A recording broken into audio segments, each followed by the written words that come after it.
سێ بانک تێپەڕی بەسەر هەڵبژاردن و تا ئێستا کابینەی نوێمی حکوومەت یاریمی کوردستان پێک نهاتووە.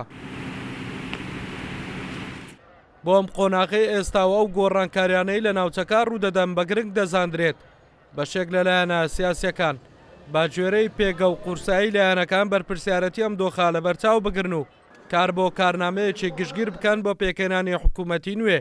ئەم پرۆسەیە پێویستی بەوەیە کە لێکتێگەیشتنی قوڵ هەبێ، یعنی ئەوە نیە لایەنێکی سیاسی بێ بە ئارەزوی خۆی پۆست دابش بەسەر لایەنەکانی دیکە بکە.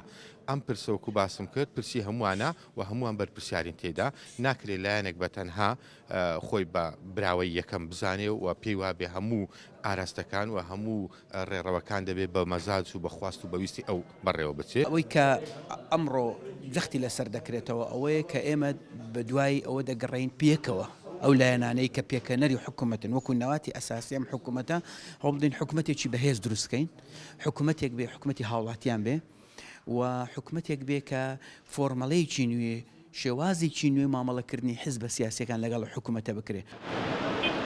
بەشێک لە چاودێرانی سیاسی ڕایان وایە دوورکەوتنەوەی لایەنە سیاسیەکان لە یەکتر و قوڵبوونەوەی ناکۆچەکانی نێوانیان تەنها بە گفتوگۆ و لێکتێگەیشتن چارەسەر دەکرێن، بۆیە با پێویستی دەزانن لەسەر مێزی گفتوگۆدا بنیشن و بۆ بەرژەوەندی گشتی لایەنەکان ڕێک بکەون. هەموو لایەنەکان بە ئەرچی خۆیان بە بەرپرسیارەتی خۆیان لە بەرامبەر نیشتیمانەکەیان لە بەرامبەر چارەنووسی هاوڵاتیان کۆمەڵگاکەیان ڕابن، یعنی ئەو ئەرکە پێمان وایە ئەرکەکە کە پێویستی بە دیالۆگەیە بە گفتوگۆ هەیە. لە ئێستاوە کارنامەیەک گرنگ لەسەری ڕێککەون کە لێ پێچینەوە هەبی لەلایەن پەرلەمان چیتر حکوومەت و یان شەخص مقدس نابی برین ئەوە نابی لێ پێچینەوە لەگە هیچ کەس بکرێت. پارتی وەک براوەی یەکەمی هەڵبژاردننی ئەیلولی ساڵی ڕابردوو تا ئێستا دوو گەڕی کۆبنەوەی لەگەڵ یەکێتی نیشتیمانی کوردستان و بزوتنەوەی گۆڕان ئەنجام داوە.